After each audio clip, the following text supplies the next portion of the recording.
Hey, hello, I'm Kråkan, also known as Corvus Cornix, and welcome to Yacc, yet another Crowcast where I pick a game, I play it for a week, and then I'll talk about it.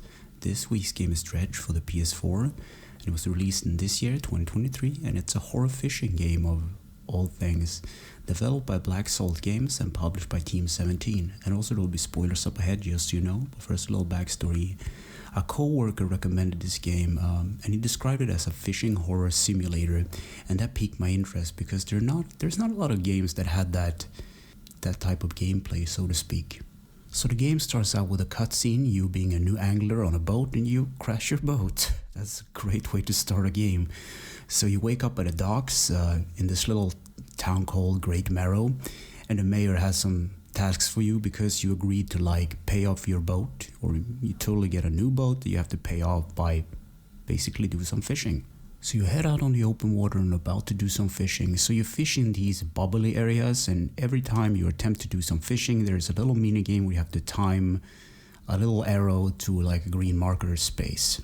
And also at the beginning of the game, you can't just go fishing like everywhere. There are these designated spots because you have, as the game kind of evolves, you get better fishing rods and whatnot, and some are used for shallow waters and others are used for like deeper waters and oceanic and whatnot.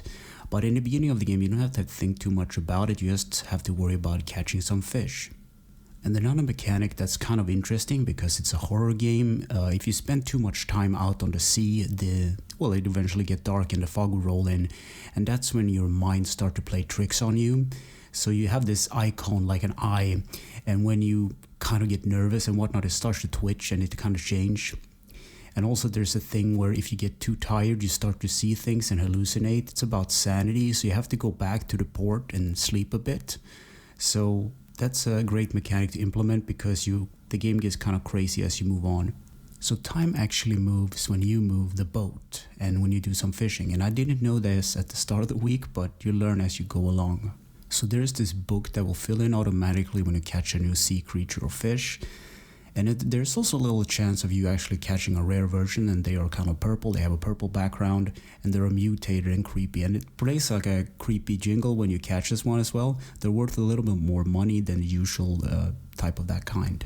So once you return to Great Marrow, you will encounter the fishmonger, and he is this guy that he buys your fish that you catched. And he also gives you some quests along the way, like catching specific fish for specific clients. And then the shipyard opens up where you can repair your ship, because if you run into things, you damage your boat, so you can actually repair it. And the brilliant thing about this mechanic is that your boat is like an inventory, right? Like this Tetris kind of grid where you fit in your engines, your rods, your nets, and your lights and everything. So it all has a specific place on the boat. But if you crash into a rock or something, you will actually damage like a square on the grid, so you can't put things on it. So this will lead to a lot of inventory Tetris, so to speak, because every sea creature has a different pattern of tiles. So you have to like rotate the fish or the creature so it will fit in the boat, which is kind of funny. So on the second day, I got a new rod, which basically opens up the game a little bit more. I can now fish in shallow waters. And also this woman from a lighthouse visited my boat. And I also got a quest from the fishmonger to catch a flounder and an eel.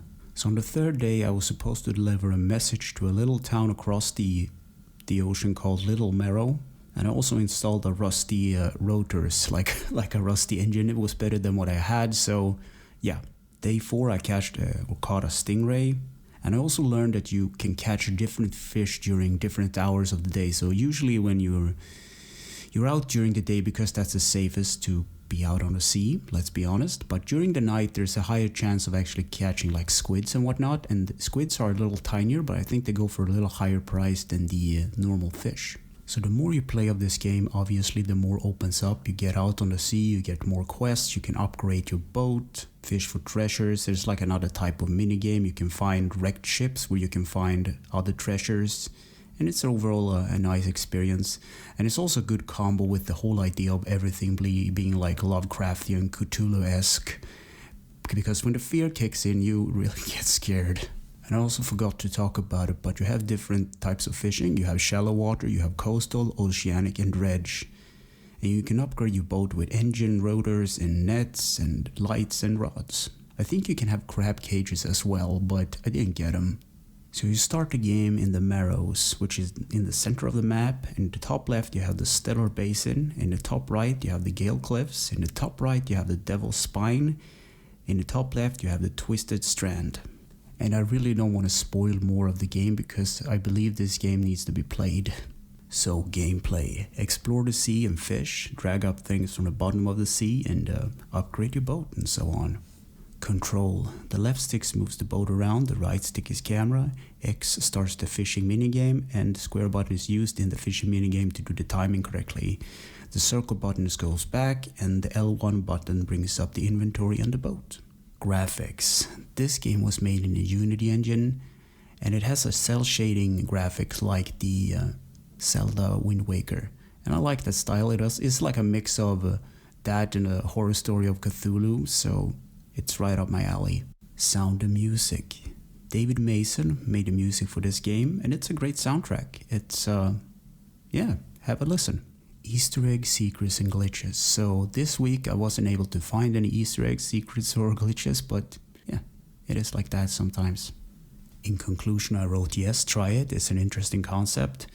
This game reminds me a lot of the Wind Waker, and it has like there's this other game called Darkest Dungeon, so if that Wind Waker and Darkest Dungeon had a kid, it would look exactly like this. So on the negative end, I've always had this deep dark fear of water, like black dark water.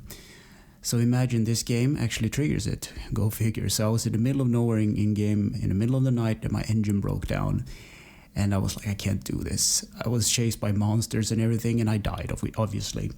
But the good thing about this game is that it has a save feature, so it really doesn't matter if you break down, you can just pick up where you left off. So I would definitely recommend this game because it was relatively cheap on the PSN store, and go play it. Have some fun. Anyway, thanks for listening and or watching, and take care.